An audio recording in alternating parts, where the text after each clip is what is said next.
honest story. Nia Carter, 30 years old, CEO of Summit Financial. She is a strong, intelligent, and courageous Black businesswoman. Having risen from the bottom, she has worked tirelessly to become CEO of Summit Financial, a mid-sized bank with dozens of branches nationwide. Nia rarely shows her face at the branches, so most employees do not know the true face of the CEO. Nia leads with decisiveness, transparency, and fairness. She believes that a strong business is not only based on profits, but also on work ethics and fair treatment of employees. Rachel Sterling, 28 years old, Chicago branch manager. Rachel is a sophisticated, snobbish, and hypocritical white woman. In front of her superiors, she always appears professional, but in reality, she is an abuser of power, likes to control and oppress employees. Rachel is racist towards Black people, only serves wealthy customers, while looking down on and refusing to serve ordinary customers. She often deducts employees' salaries for unreasonable reasons to use money for beauty and luxury shopping. Leah Jackson, 27 years old, and Jordan Mills, 25 years old, oppressed employees. Leah and Jordan are both honest and hard-working employees. However, they are always exploited by Rachel, forced to work overtime continuously without paying extra wages. Not only that, Rachel also arbitrarily deducts their salaries for unreasonable reasons. They live in fear, not daring to protest for fear of being fired. Today, after completing an important meeting at a nearby branch, Nia Carter decided to visit the Chicago branch to check on the situation. She rarely appears at the branches, but the recent negative feedback about this branch made her unable to ignore it. She was accompanied by her assistant Daniel Wright, who always accompanied her on important business trips. When entering the branch lobby, Nia was wearing a luxurious black suit, holding a stack of report documents in her hand. She quickly skimmed through the numbers in the report before handing the document to Daniel. "Go to the conference room and wait for me. The meeting is scheduled for about 30 minutes. If you need to rest, feel free. I have a phone call. I'll come back when I'm done." Daniel nodded in agreement and left. Nia stood in the lobby, receiving a call from an important partner. Her voice was calm and sharp, showing a professional demeanor. "I want the exact numbers before making a decision. Summit Financial does not do business with partners who lack transparency." After the call, Nia decided to go to the restroom to fix her clothes before going to the conference room. But when she entered, she suddenly heard a malicious conversation. A cold female voice rang out. "I told you, employees like you shut up and follow orders. I am the law here. Do you think you have the right to argue with me?" Nia stood still in the restroom, listening attentively. Female employee, voice trembling. "But Miss Rachel, it's not fair to deduct our salaries like that for no reason. We've worked hard for the past month." Rachel, smirking. "Fair? I'm telling you, Leah, if you want to keep this job, you better shut up and accept it. If you dare sue me, I guarantee no bank will hire you again." Nia clenched her fists. Second employee, Jordan, voice worried. "But what did we do wrong? Why did you deduct our salaries?" Rachel, "I don't need a reason. If I wanted to, I could deduct both of your salaries and no one could do anything about it." Nia felt the anger in her heart flare up strongly. Rachel not only exploited her employees, but also had a clear discriminatory attitude. This made Nia unable to stand by and watch. She picked up the phone and immediately called her assistant. "Daniel, find me a casual outfit. I want to see how this branch operates without the boss supervising." 15 minutes later, Nia appeared in casual clothes, jeans, a simple t-shirt, no makeup. She completely transformed into a normal customer. Nia took a deep breath, walked into the reception desk, preparing to witness how Rachel treated customers. Nia walked into the reception hall like a normal person. Leah and Jordan, although still shy, still smiled and welcomed her. But before she could say anything, a cold voice rang out from behind. Rachel Sterling, in an expensive dress and dazzling high heels, walked over with a powerful expression. She crossed her arms, her eyes disdainfully looking at Nia from head to toe. Rachel, sarcastically, "What are these two doing? Who allowed them to treat customers like this?" Rachel rolled her eyes to assess Nia, then laughed coldly. Rachel, look at this. Another jobless person trying to open a stupid account, right? I don't think our bank is for you. Please go somewhere else. Leah, panicked, stuttering. Miss Rachel, she just wants advice.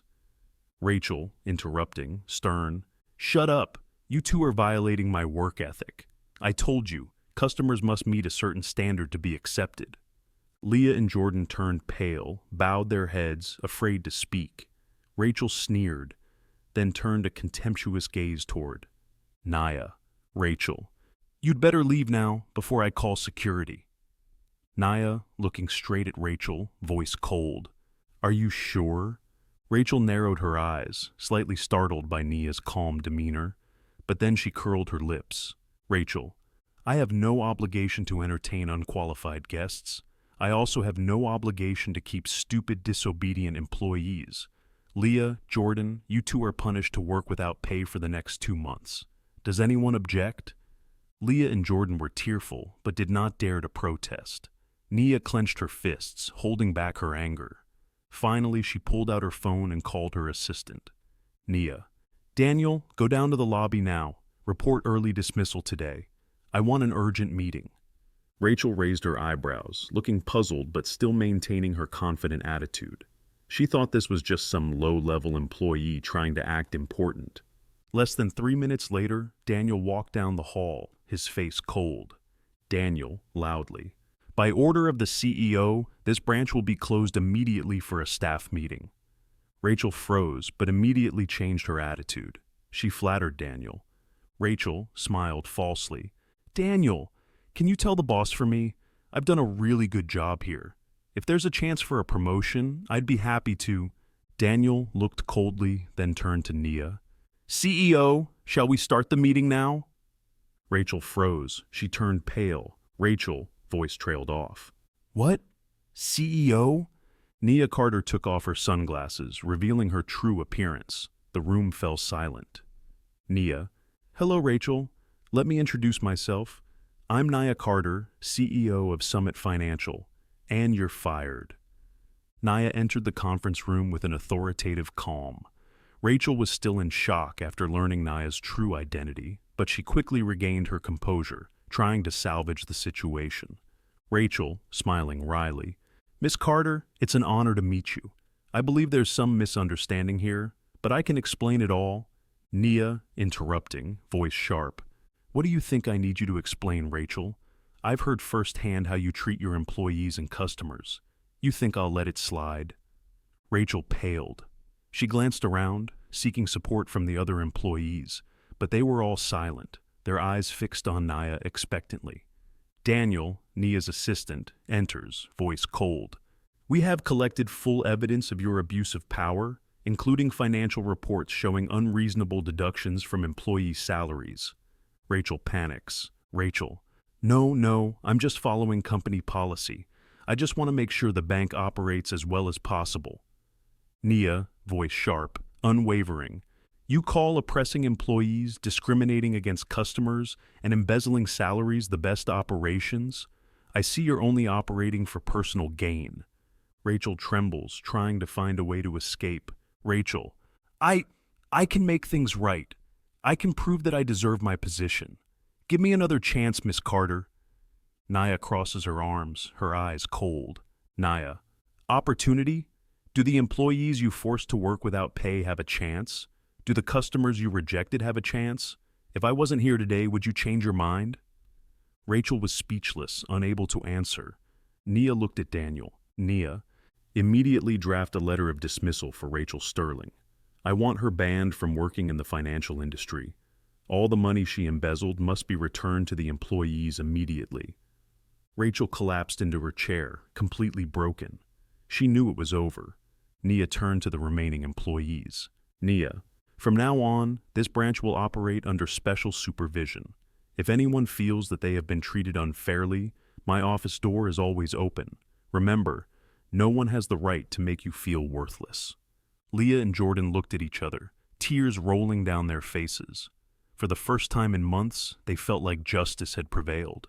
Rachel left the bank, legs shaking, eyes vacant. She knew her career was over. The door of power she had once held had slammed shut in front of her. Inside the conference room, the air was filled with relief and hope. The employees who had been oppressed by Rachel now felt free for the first time in months. Nia, looking around, voice soft but firm, "From today on, the culture of this branch will change. No one has the right to bully or belittle employees. If anything unfair happens, I want you to speak up." Leah and Jordan, still surprised by the sudden change, looked at each other with emotion. They couldn't believe their nightmare was over. Leah, voice choking, "Thank you, Miss Carter. We didn't think that true justice would ever come." Nia, smiling, eyes determined, "I don't just want to clean up one bad individual, I want to change the system. And to do that, I need the support of all of you." The room nodded in unison, understanding that a new chapter had begun. Daniel, Nia's assistant, looking at the personnel list. "Leah Jackson and Jordan Mills, you two are being promoted to supervisors. You deserve it." Leah and Jordan's eyes widened, not believing their ears. Jordan, stammering, "Really? We're really being promoted?" Nia nodded. "You've worked hard under the most difficult conditions. I want you to use your experience to make sure no one is treated unfairly here again." The other employees applauded, feeling that for the first time in a long time, they had a leader who truly cared about them. Nia stood up, looking around the room again. "Nia, I'll continue to monitor this branch in the coming months. If I detect any other signs of abuse, the consequences will be much more serious. But I believe that with you guys, this place will become a proper working environment." She left the conference room, satisfied with what she had done. Outside, Rachel Sterling was walking aimlessly, knowing there was no turning back. From now on, justice would no longer be a distant dream for Summit Financial employees. Nia Carter's story is a testament to the fact that leadership is not just about power, but also about responsibility. Important lessons learned from this story. Abuse of power should never be ignored. When we see injustice, we need to have the courage to stand up. A strong organization is one that respects and protects its employees. No employee should work in fear. A true leader is someone who listens and acts for justice, not just for profit, but for a better working environment. Don't judge a book by its cover. Rachel Sterling looked down on Nia thinking she was just a regular customer, but in the end, Nia decided her fate.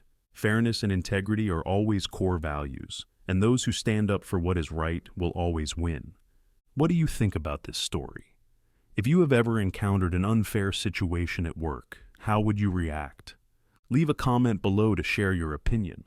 If you like this story, please like, share, and subscribe to the channel so you don't miss the next interesting videos.